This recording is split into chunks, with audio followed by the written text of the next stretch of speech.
Je l'ai vu à des moments de gloire, de règne, de direction, de management de la communauté musulmane de Côte d'Ivoire. Je l'ai vu aussi dans ces derniers moments, puisque je lui ai rendu visite il y a environ un mois. Et il est resté le croyant que nous avons connu. Je pense qu'il est parti dans la grâce de Dieu. Nous prions aujourd'hui que Allah subhanahu wa ta'ala prenne son âme en pitié et qu'il console sa famille, tous ses proches et réconforte la communauté musulmane nationale. Oui, je garde de Cheikh Idriss Koudous l'image d'un homme de Dieu très paisible. Je suis allé lui rendre visite après mon élection en tant que président de la conférence des évêques catholiques de Côte d'Ivoire, au lendemain de mon élection, dans le mois de mai 2017.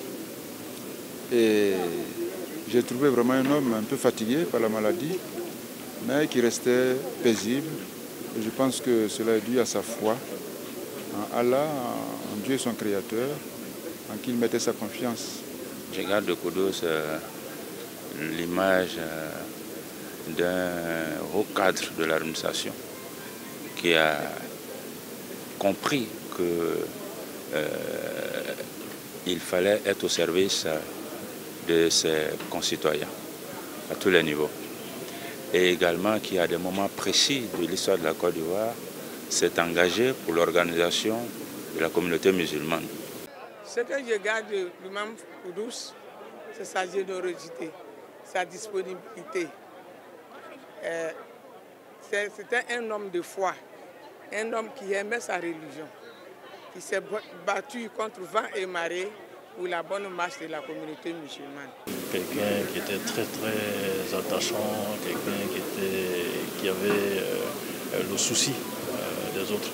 Vraiment, c'est une grosse perte pour la communauté musulmane. Il a réussi à implanter l'islam partout en Côte d'Ivoire. Et nous disons aux autres frères musulmans de continuer l'œuvre qu'il a laissée. Idriss Koudous, depuis son enfance, était prédestiné au travail qui a été fait. Parce que notre père, à sa naissance, quand il partait à la Mecque en 1956, il voulait aller le confier à la Kaaba. Il allait aller à la Mecque avec lui, après le président l'abandonner là-bas, à la Kaaba, pour que la Kaaba s'occupe de lui. Donc ça veut dire qu'il le prédestinait à être dirigeant religieux, à être imam. Je pense que, sincèrement, vouloir garder une image, je dirais que de multiples images. Mais je ne prendrai qu'un seul, à savoir l'homme de Dieu. Parce que véritablement, Koudous a travaillé pour Dieu, par Dieu lui-même, avec l'aide de beaucoup de personnes, mais en même temps, c'était un pilier de l'islam.